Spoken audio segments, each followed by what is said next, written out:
Valor series is a best of 2, so let's have another one. And into this draft, I want to see if Angra can get one of those characters that we were theorizing he'd be a little bit more. Nope, GeO says no. They don't want him comfortable. They're going to get rid of those melee assassins right off the bat. Pain have a response. It's still the meta bans, though. Elsu, Sephira off the board. So let me say this to you as we're just getting into this draft, and you tell me how you feel about this. These pick and bans, they are really fast. Yeah. It's almost like they've just predetermined what they're going to do as opposed to their reactive. Right, they know what they're going to do going in, and I kind of like that. I kind of like teams not mixing up what they want to do if they had a strategy going in and basically playing into their opponent's strategy by being afraid of something. But that said, they could mix it up. They do ban the Annette, though. Get rid of the Annette. First picks come out. That'll be Richter over to Pain Gaming. A strong asset, but it's teamy Valheim against them. And that is a slight difference here, as the heroes are basically getting flipped. Yeah, but I like this, because I think Crashed, I think Richter are very strong assets. I'm not so sure about Liliana coming through this early on into the draft, but Pain Gaming might feel the need. With Sephira out, there is a need for a top-tier mage, and if... It is a flip. The entire game is just on its head right now. Although Teamy is still on the side... Oh, excuse me, Teamy was on Pain, wasn't he? Yeah. Right, yeah. Everything just flipped, okay. Apart from the Liliana, which breaks the draft and now brings a Raz into the pool as well. Up till then, it was a perfect mirror. Raz and Liliana, a matchup as old as time. Only thing that's been broken up, or the only thing that's broken it up has been Ignis and Sephira along the way. I quite like the idea of a mode where you have to pick and ban, and then you play with what your opposition had.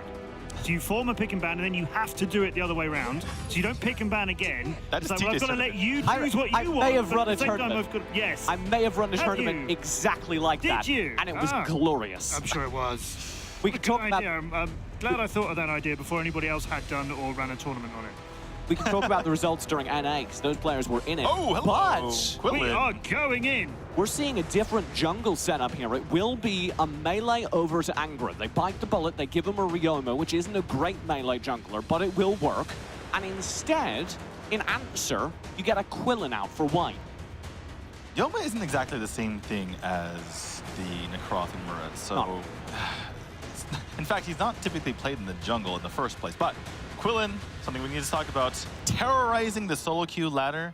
Yeah. Now we're seeing it in a professional game. I thought he'd at least be banned or picked by now, to be honest. It's, not being banned is less of a surprise than not being picked. Right, he can be somewhat countered, especially by the Sephira, because you can't really get on her. She can heal through that. The Teamy is a bit of a counter as well. All these defensive ultimates that come out from these supports are a soft counter to Quillin. It makes it difficult for him. I have a question. Well, I guess when Sephira's been banned out and you've got the other one on your team, then you might as well roll in with him. Exactly. I have a question, though. Out of that last game, we saw a terrifying performance by ZRK in the split lane. He arguably has what I like to call better Ryoma now, because he has Richter. Right. And that basically just means he's going to be able to do all the same things, but better, with higher mobility and more damage. Does that just in and of itself tip the balance of the game? Well, maybe that just cancels out the Quillin favor for Pain. They have the Quillin, don't they? GeO, sorry, GeO have Quillin. Yeah. Right, I'm team. GeO have Quillin, Teamy Valheim, Superman and Raz, and Pain has Richter, Liliana, Crash, Joker and Ryoma. Well, this is the first game that we're not seeing a true ADC in the side lane, because Valheim, he doesn't have like the same damage in the late game, and the Joker, even though he's considered a marksman, he's basically a mage assassin that deals physical damage. Yeah. And without that... Think about that one for a second. Joker's not a marksman, he's a mage assasin who deals physical damage. Yes, that... I like how I just brushed past that, and that's just like, hold up. Oh no, wait a minute, grab hold of this bit, yeah. But I like to see the Joker because that offers them something they can scale from the side lane. Though it is a little bit different, like you say, it is something they can scale from the side lane, and the ability to go in with the Laughing Gas for that big burst is, I think, something they were missing last game. Right, and I'm actually surprised that GeO went in with the Quillen. This is going to be a very high skill matchup. Once you see the little quiver of Quillen coming in, if Joker can spot that and pop the pick a card, any card, dodge all that damage, pop Ken Laughter, he can demolish Quillen in an instant. So that could be a counter. Solo queue players who are fed up with seeing Quillen, you're going to maybe see a strong way to deal with it. Right now, it is Pain against GeO. First game went 20 kills to 9 in favor of GeO. Can Pain even this up? We'll have to see. GeO coming into it, and that will be a strong start, I think, against them. Well, exactly. But in the bottom lane here, this is going to be one of the main matchups between Joker and Valheim, as my casters have a fight on set. Just moving a water bottle. I don't understand why it was a big deal. Make up, you guys. Has the bottom lane. It's going to be that Joker, as we predicted, drifting down to the bot lane to be farmed up like many ADCs. Valheim will have the advantage early because of that on-demand stun. Joker can't even really attack the lane because he wants to hold on to his Killing Joke passive, which means he's just going to be throwing out those rockets. That gives them a lot of poke, though. We're talking about high-range damage dealers. Almost the highest of range damage dealers. Well, speaking of high range, one of the highest from a melee hero, Angra. Actually, good segue. That's Yoma, rotating through the map, starting to put pressure on this bottom lane, but no objective to be taken, so they can't take advantage of the fact that they're pushing in on this. Oh, Yoma actually rotating behind. Oh yes, very aggressive play from Angra, going right into the GeO Esports line. We talked it up a lot. We said, hypothetically, Angra is going to do incredibly well on melee assassins. While that happened, up in the top lane, they were pushing onto the Richter, and he got away as well. We said Angra was going to do very well on melee assassins. We've yet to see that tested. I assumed my suspicion was correct when we saw the bans against him. Now, though, he'll finally get to demonstrate. Right, and here comes in White. Has the Assassinate. Can he get some damage in? But Banger providing that damage. Half HP, lower on the Abyssal. White, oh, steals the Dragon! It goes over to GeO. The early gold boost is ripped away. White sneaks in there like the surgeon that he is, loving that skin, and steals it away from the opposing side. That is big. They get that gold lead. Now, there's so much in the pocket of GeO Esports. Pain Gaming just suffered irreparable harm that early on. It feels bad. Psychologically, you don't want to have that happen to you. And now they're winning on all lanes because of that gold advantage. What can they do with this is the question. Well, you'd think that they can start to bully out the lane, start to take them, but I don't actually know where they have that much room to do so. They do start to press into the jungle a bit. You can see the Arcane, Angra answering that by pressing forward in turn. Right, Angra this time on the Yoma. It looks like they have a couple of very good Yoma players, so can they take advantage? They're continuing to be aggressive, speaking of Pain, not shying away from their Latin America roots. White, seeing if he can't go in with that Assassinate, but not finding much. Elwind does find a stun. That's a good opening if White comes through for the damage, but leads right into a Spectral Ire. White might be in trouble. Elwind's there with the big resurrection. Should it be needed? They've got the flank though, and it's already been spent. ZRK flickers past, chasing down Smith. In the meantime, Metal's got damage of his own, and 2 kills to his name with Angra coming through to clean up. Very split fight there as multiple members from GeO had to run away. I think they should have disengaged prior to that, but they stuck around too long and got punished. Mid lane, there's battle going down as Lycan and ZRK trade blows. Bot lane, that tower will be taken. A red team tower TJ, I think we need to have some controlled aggression from these teams rather than staying too long like we just saw. GeO had a nice invade. They should have taken what they got and run away with it. Pain Gaming continuing to press across the map. We've seen this during the early game last game. Yeah, they were technically behind in gold, but they still seemed in control. Is this just a repeat of that?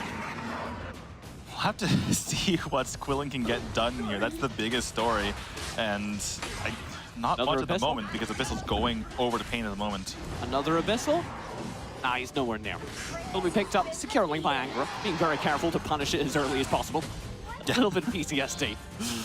Yeah, you don't want to allow that to go over to your opponent who sneaks in there with his assassinate. Maggie in a lot of trouble. Visor will come through. It's an easy pickup with the Metamorphosis duo combo. They're feeding Angra. Pain is having a bush party and all of GeO is invited. But like, they need to RSVP. Yeah, or else they just die. I'm sorry. Was that a mistake you made? Yeah, they should have. All right. Wave will arrive here on the tower. Metal's through as well. There's the blind shot to Smith. He's too late. Elwind, he was too late. He didn't see that much damage coming that quickly. And Angora gets a double kill. Exactly, so much damage coming out from those three members, the Joker, the Liliana, and the Yoma. They're trying to go on the Mega. The Wailing Blade takes Nicely done. Angora with the Spectral Ire as well. It's a tower pickup. And GeO, that is an insane deficit to lose off the back of that much burst. GeO just continuing to feed into Pain here. I feel like they need to just reset, spread across the map. Top lane has been ignored for a while here. Perhaps just wait under tower in the other lanes and take advantage elsewhere. But Pain looking for another bush party. Oh, they found it! Elwind caught out again. The blinding light goes wide. Elwind will survive. GeO have got to be on the lookout for these bush parties here. White trying to take his own farm, and that's all he can really do right now. Lycan realizes he's in danger. His spider Superman sense is signaling as the tower will fall. There's nothing they can do about this. But 5 members top from Pain. I would like to see GeO take advantage of this fact. Oh, double stun, double metamorphosis. They might have another. Elwind does the resurrect, but there's the commit, and it is Fryzer too far forward. Smith does take attack low. Angora to fall as well. ZRK though, the mark of the hunter. It's enough for a double kill. He'll fall to tower, but that might be enough to even up the trades. Did they still get pressure in? Painter still pressing forward. My goodness. Pain with the same mistake as last game. They push in, they overextend, and GeO takes advantage. Yes, it was a relatively even trade, but that's not what you want to have when you're ahead. You have the bounty bonus here as Anony continuing to be aggressive. Fortunately for him, he doesn't get punished this time. No, this time he manages to get out. That is a continued pattern, though, of over-aggression, like you say, from Pain, and a continued pattern, potentially, of them losing control of the game at around the 10-minute mark. Could that happen again? It very well could, as we take a look at these items here. Bring of the Fiend, again, for both supports here. Not a surprise as they pick the same heroes. Looks for Anony, like he wants to go for the Omni Arms coming up next. So, as we get deeper into this game, Joker's going to be really demolishing members here. Potentially. There's the side lane.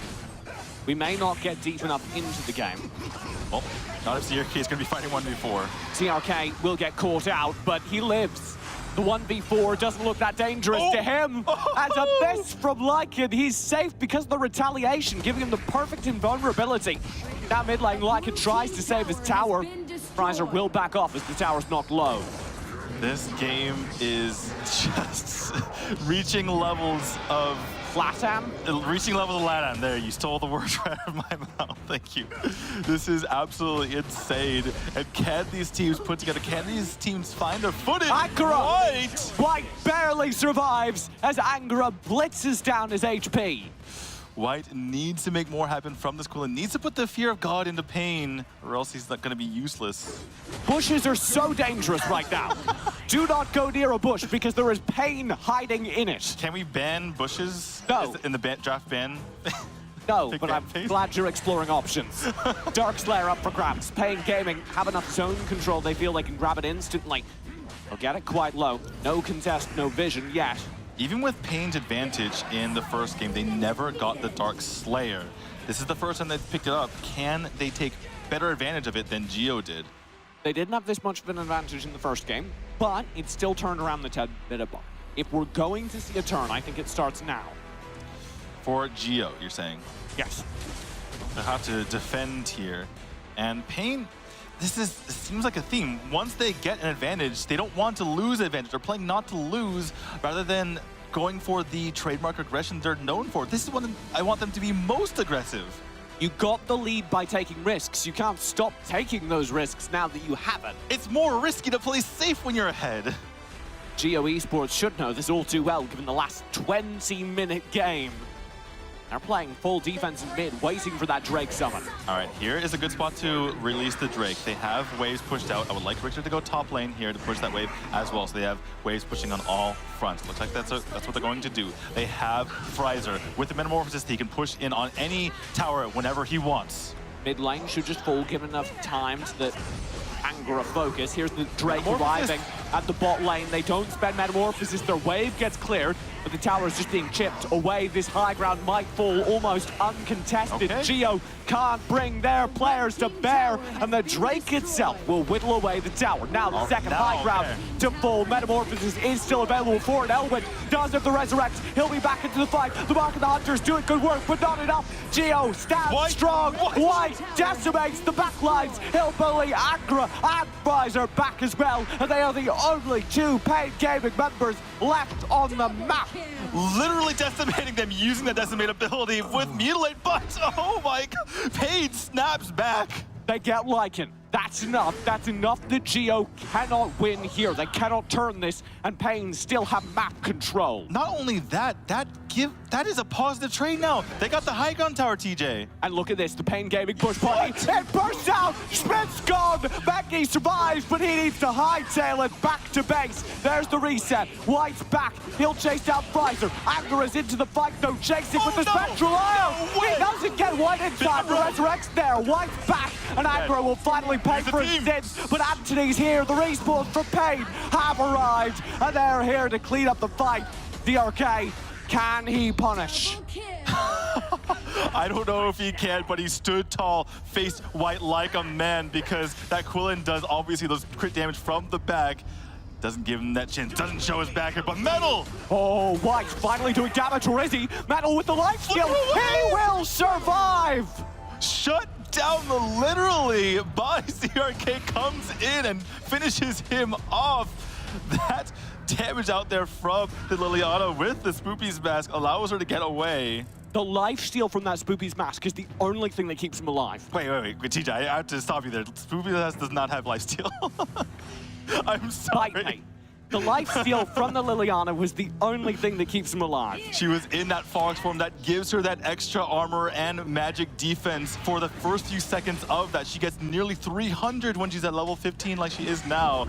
That allowed her to stay alive. Now she's gonna go, now they're gonna go on to the Rage Abyssal Dragon and take that for themselves. And Gaming, is this their game to lose? Absolutely. They have a slight gold lead, but they have a major structural advantage, and they have this all-important Abyssal buff. All they have to do is wait for Metamorphosis. But, Daniel, we've hit the 12-minute mark. Well, okay, they've been doing a lot better job at taking these towers than we saw from GeO. We saw them be aggressive. They took that mid-gun tower. Even though they lost a lot of heroes, it was worth it in the end. Yeah, and they traded well, using Angora to stall out that fight. Let's see if they can do it here. Pfizer has a Metamorphosis. They have the minion wave. The final high ground stands taunting them. Elwin pushes forward, trying for some wave clear. You can see the damage they have on offer. Lycan in mid dueling as well. There's the Metamorphosis, but they have no minions. That high ground will remain. Enemy, he has tons of damage. Are they gonna just push through mid here? They might just go for the game. Angora's got the damage. They need to bully him back, and they do. GeO hold for a moment, but Pain Gaming can still force this fight. They've got the waves to do so. They're bullied back by Lycan, but they've got the flicker for the chase. ZRK will bully them back again, using the Mark of the Hunter. That tower holds, as does GeO. Pain still has the advantage, but their split focus is not helping them out. If they just gone for one or the other, I feel like this game would be over. They could have stuck that core fight, I believe. Or the top tower when the wave came up. Are they going to go for it again? Look at Pfizer. He's building up that Metamorphosis. Nearly has it. Lycan in trouble. Oh. They don't get the kill, though, and Angora's dropped down. Maggie turns it. What? He's got the damage from the backline. GeO Esports turn the fight. No way. Lycan comes through. Pfizer spends Metamorphosis, but he is the only member of Pain Gaming left standing. He needs to win a 1v3, and he does not have the damage. He tries to make a beeline for the tower, but GeO Esports hold. Too much damage in the end coming out from GeO. They won that fight outside of tower range and without the Abyssal buff. How were they able to do that? The 10-minute mark. GeO Esports have activated, and Pain Gaming are back in this game. Everyone's dead. It is an ace, but enemy back in 8 seconds. I think this is the right call. I think they need to go for the Darkslayer. They could have maybe got a couple of towers, but no high guns in my opinion. So this is the way to go. They have an equal gold situation, and if they take this Darkslayer, they have the advantage for the first time. I don't know that they have the damage to take it before the Pain Gaming members arrive, though. Valheim, more glaze!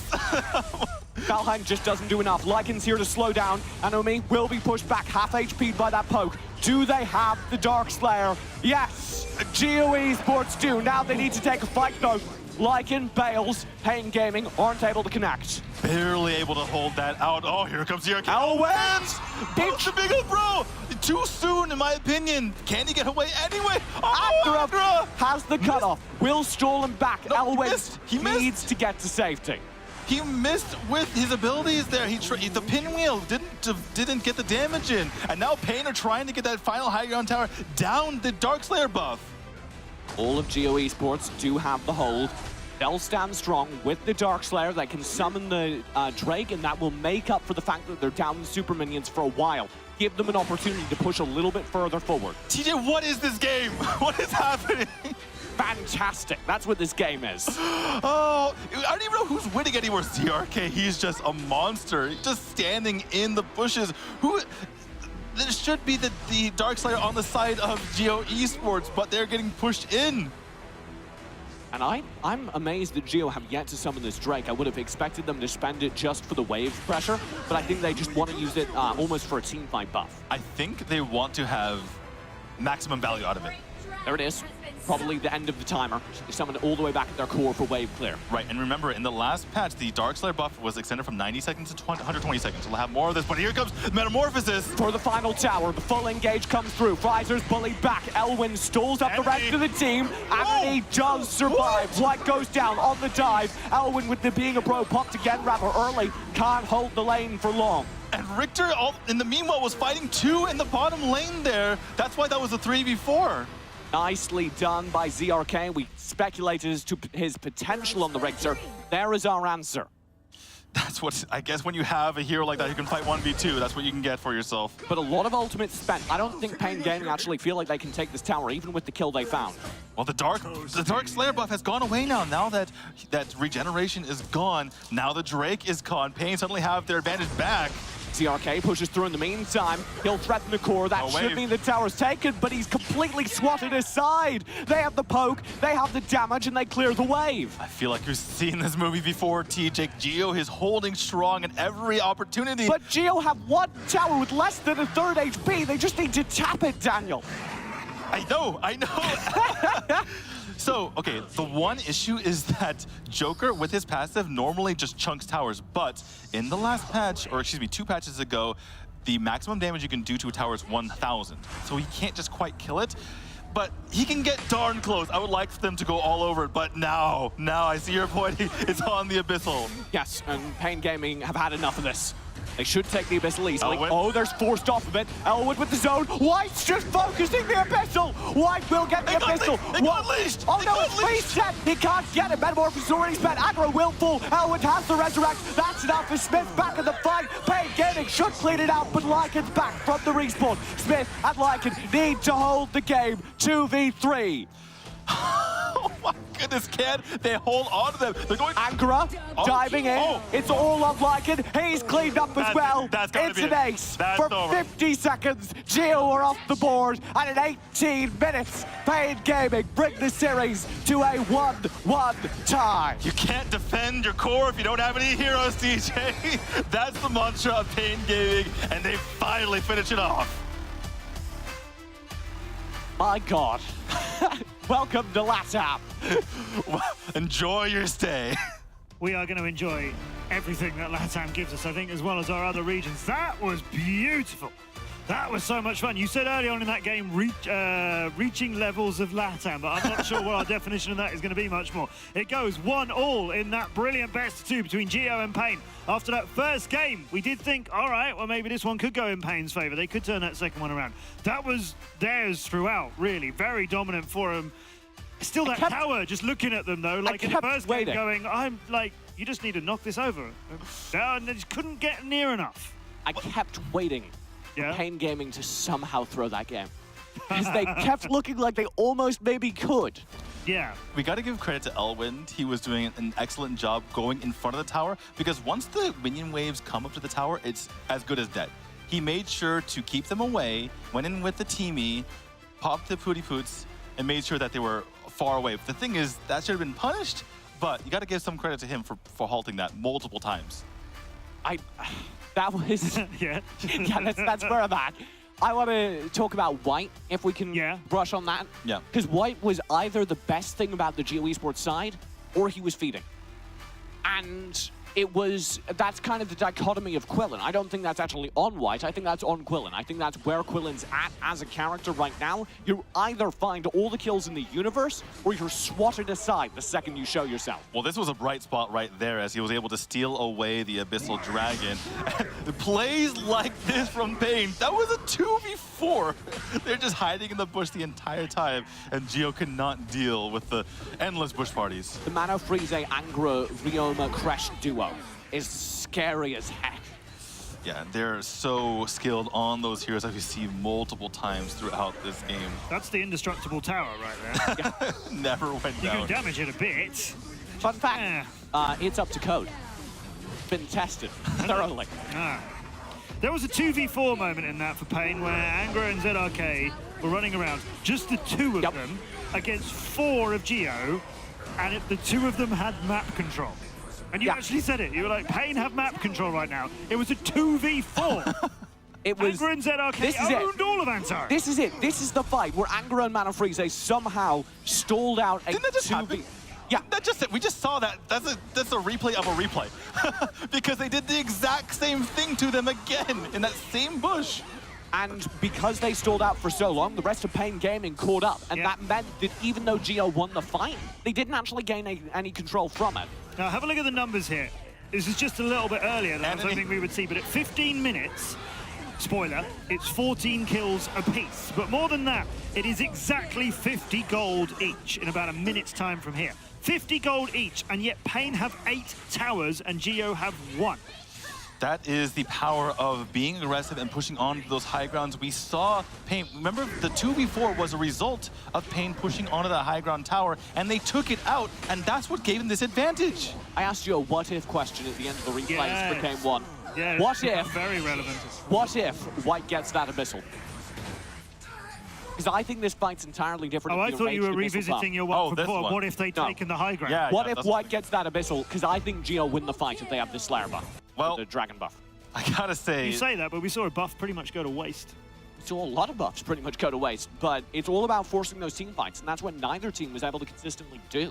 20-15 in favor of Pain. 1-1 for this series, our first series of the Latin American Valor Series 3.